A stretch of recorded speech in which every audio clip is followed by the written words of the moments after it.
What I love most about what I do is that I know every day that I get to talk to someone about wildlife, that I see in real time how it makes a difference and how people see certain animals. And not only that, but we also can quite literally change the world with our own voices, whether it's to influence others to take action and protect the animals in their own backyard or get people to explore the world. Last year, I was invited to speak at the National Marine Educators Association National Conference in Lafayette, Louisiana.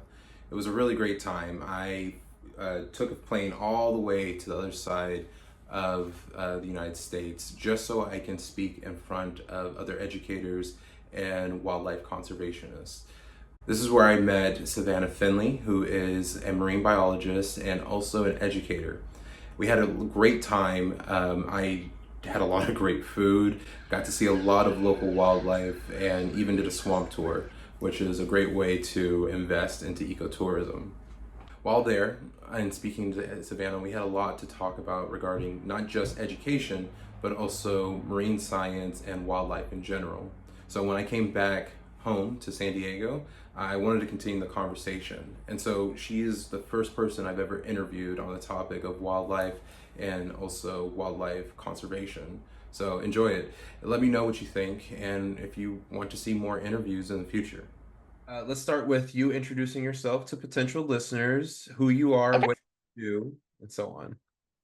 Okay. So my name's Savanna Finley. I wear many hats. So I am a high school marine science teacher. I am a PhD student at the University of South Florida for science education. And I do a lot of work with informal education, with summer camps and aquariums. And I spend pretty much all my time running some sort of informal marine science education on the side, as well as doing my day job of teaching marine science in the classroom.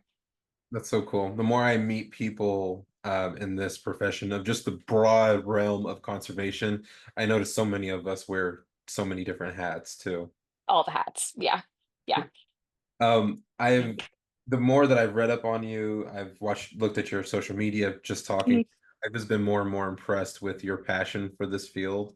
So for me going forward, you're very much an inspiration for me because I'm also doing informal education too out here in California. Yeah. So Yeah. with that in mind, before we talk about lionfish and invasive species and sharks, I feel that listeners would really want to hear about the important work that you do for students. So why don't you talk about your, I guess I want to say organization, but I guess you're a person of one. Do you have a team by chance? The Sharky shenanigans side? No, it's just me and my husband. So a lot of the stuff on my website, the sharkyshenanigans.com, has started with just me and mostly just me with my informal education stuff. So everywhere I've gone, I've built some sort of program or some sort of activity it's kind of started the shark tagging thing like 7 years ago with my first informal station that I interned at, which was the Navarre Beach Marine Science Station. So that's kind of what got me into starting my own kind of informal, like, okay, teachers can kind of just look at this. And I'm wanting to build it into a little bit more for educators, specifically because my work with kids and I firmly believe that informal education inside of a formal classroom is the best way for them to learn science. I love that. So I do a lot of hands-on stuff. I go on as many field trips as I can.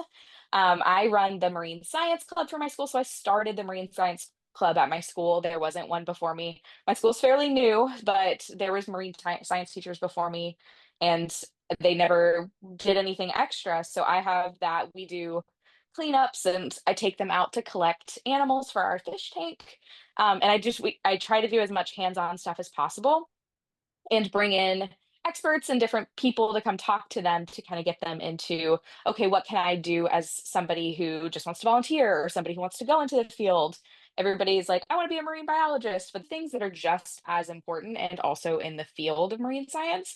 Because I mean, I'm a marine biologist. I have a degree in marine biology. I do a lot of stuff with biology and research with that as well as my education background. And that's something that they don't necessarily think of until it's pointed out to them too, that education is an important part of marine science as well.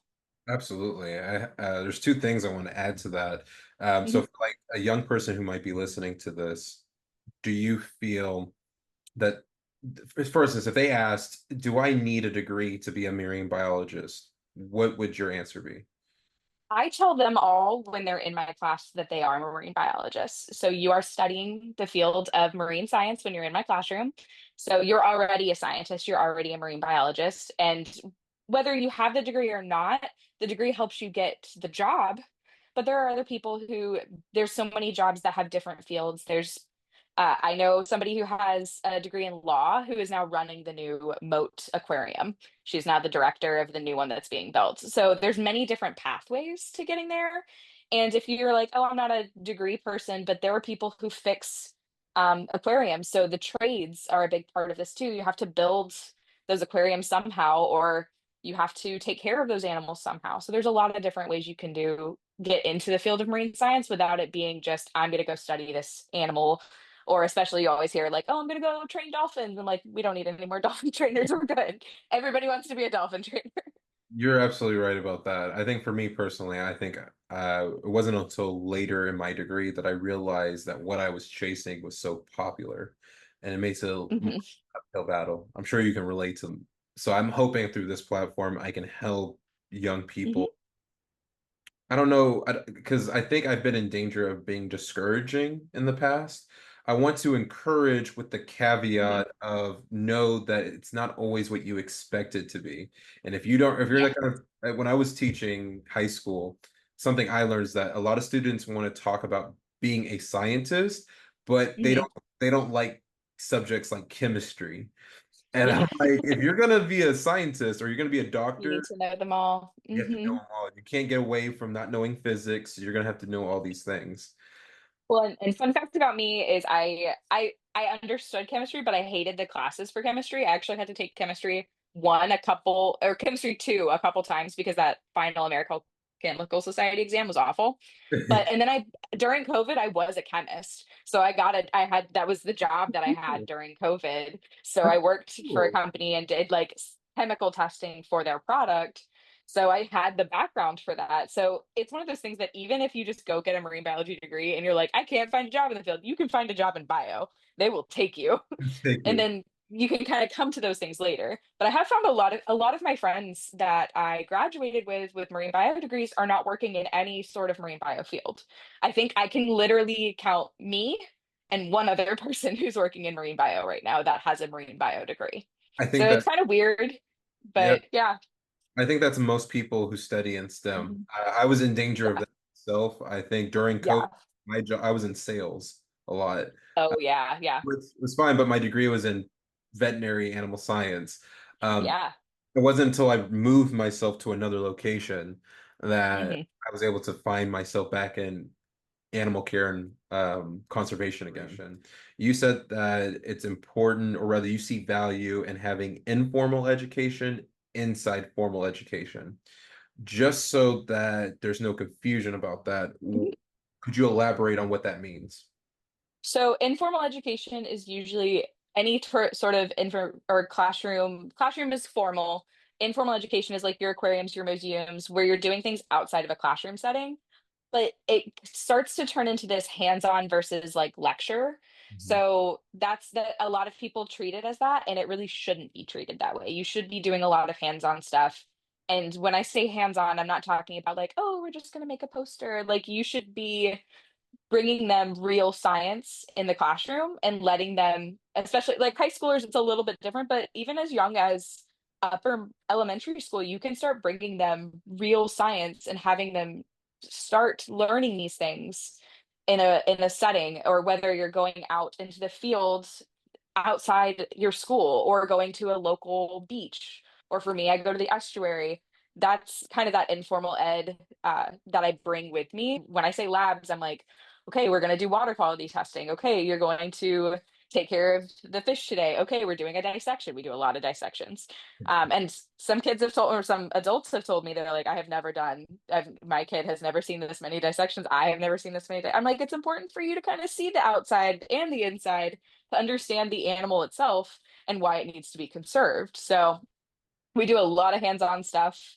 And that's where I'm bringing that, like, originally I never really wanted to work in a classroom, and this isn't my plan for life, but it's my plan for now, and I'm bringing my expertise of that with me because I see some of the stuff other teachers do. I walked into a marine science class a couple years ago that was teaching with me, and she was reading them a children's storybook and then having them draw a comic, which I'm like, okay, we're talking about estuaries and we could be doing so much more. They were talking about manatees, and I'm like, there's so many things you could do just with manatees, and like the data behind it, and the data behind like getting manatees losing seagrass beds or manatees getting prop scars from the boats in our area. So there's a lot you can do with anything, and more than just, oh, we're going to sit down and we're going to draw a comic. I love doing that with my kids too. I'm wanting to do more art projects with them for my kids who are very artistic.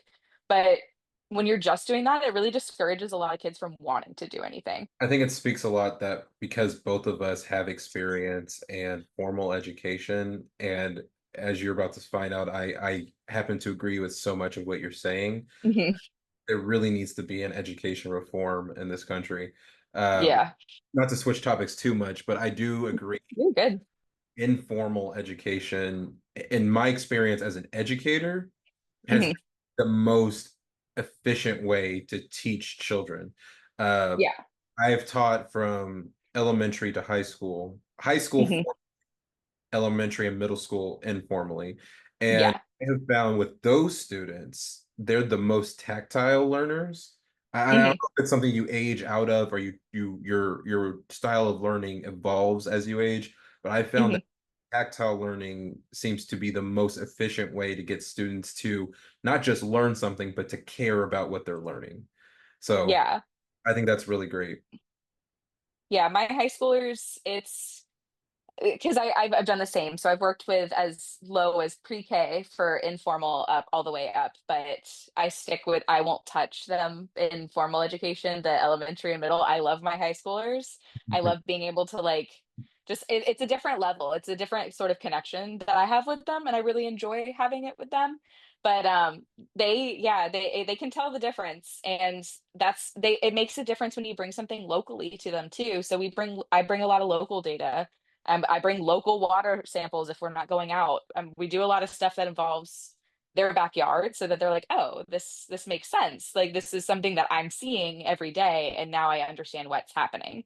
So everything we do is local up until we start getting into like polar seas, and Florida is not polar, and so we gotta deal with that. But Gosh, listen to you. I wish if it was in my power to nominate you for like future, like all of that, that level of passion is it's in one, it's infectious for one, but two, we need that a lot more. What is the best way for folks who are listening Mhm. to help your projects, to spread the awareness of what you're doing, and how best can they follow you and see your journey? So I typically post on Instagram, and Instagram shares to Facebook, but it's under Sharky Shenanigans. And then I have my website too, which is also sharkyshenanigans.com. And soon we'll be opening up like more of a marine science educator fun store. I'm starting to do stickers and things, and that helps me make more curriculum on the side. And then even just letting me know that I have my shark tagging lessons up there, and that's a really like helpful tool to just be like, hey, I want to try this, and then giving me feedback on it. So if you know a teacher that wants to do shark stuff, have them reach out to me, and I'm happy to help get them some fun stuff so that they're not just sitting watching Shark Week episodes all week. There you go. I love it. I cannot wait to share this with other people, and I'll make sure to have all the tags, all the clickbaity stuff to get that involved. Perfect. Thank you so much for doing this with You're me. so welcome. Anytime. I feel like, especially if I ever go towards prehistoric stuff, I think Sure. you're gonna be my go-to for Megalodon for sure. I have a rant, so Fantastic. And we'll also probably talk about some movies and how they represent them too. oh please. Shark Week's coming up. That's right. That's right. Well, that'll be it for this interview.